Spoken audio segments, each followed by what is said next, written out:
Today I'd like to share with you a simple communication technique that if you master it, it's guaranteed to get your people bringing you more ideas and them feeling more valued when they do. When I wrote my 6th book titled Stepping Up, I surveyed hundreds of people to ask them, why don't you step up and bring more ideas at work? The number one reason was people said leaders make decisions without asking my opinion. But number 2, not far behind, was leaders dismissed my ideas too easily, so why step up again? As leaders, we need to learn how to react to and respond to suggestions people make if we want them to step up more. I'm Dr. John Izzo, and I'm in the business of conversations that make the difference. And one of the conversations I'd like to have with you today is to share this simple technique that can really get your people stepping up with their ideas.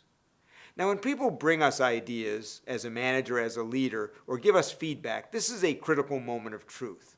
How we respond will often predict whether people will step up with their ideas in the future and if they feel like we have really listened. That's why I want to teach you a simple method with 3 simple steps. Thank you, tell me more, seek solution.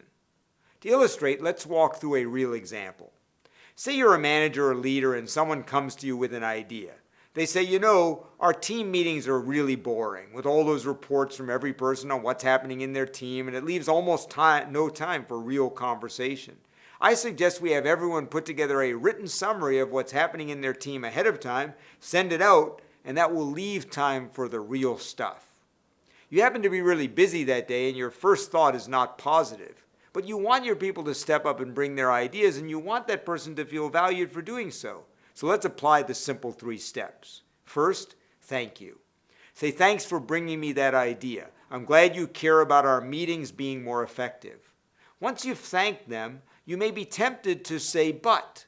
Thanks for that great idea about our meetings, but we tried that once before. Thank you, but it will never work. Thank you, but no one has time to do pre-work. But remember, but always shuts people down. So instead, you go to step 2. Tell me more. By asking a question right after you thank them, you're showing real interest in someone's idea and gets you out of the mode of debate. Thank you. Now tell me how that might work. Who would do the pre-reports and what might they look like? What else might we do in our meetings since we have that extra time? What is your real concern about what we need to do in our meetings? Explore their feelings, ideas, and facts. Now that they feel heard and you understand their idea, go to the 3rd step, which is seek a solution.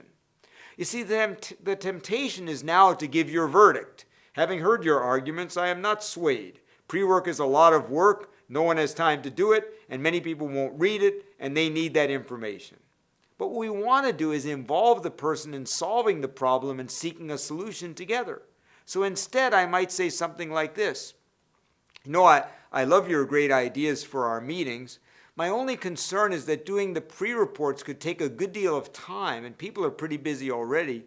And also, many people may not read the reports ahead of time. How would you solve that? What I have done now is invited that person into problem solving with me. I've expressed my concerns in an open way, but asked them to work with me to find a solution. We are now on the same page trying to figure it out. They feel heard, and I am able to work with them to find a solution we can both live with. This same model works for when someone gives you feedback.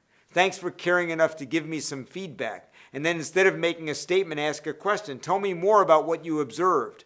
What do you think would have made me more effective? What else might I have done? And then say, hey, I see your point, but I was a bit rushed in that moment. Given I had little time, how might I have done it differently in the future? You see, it matters if people feel we value their ideas, because if people bring us ideas and we dismiss them too easily, they won't bring us more ideas. So practice this simple model. Thank you, tell me more, let's find a solution together. I'm Dr. John Izzo. Keep on leading.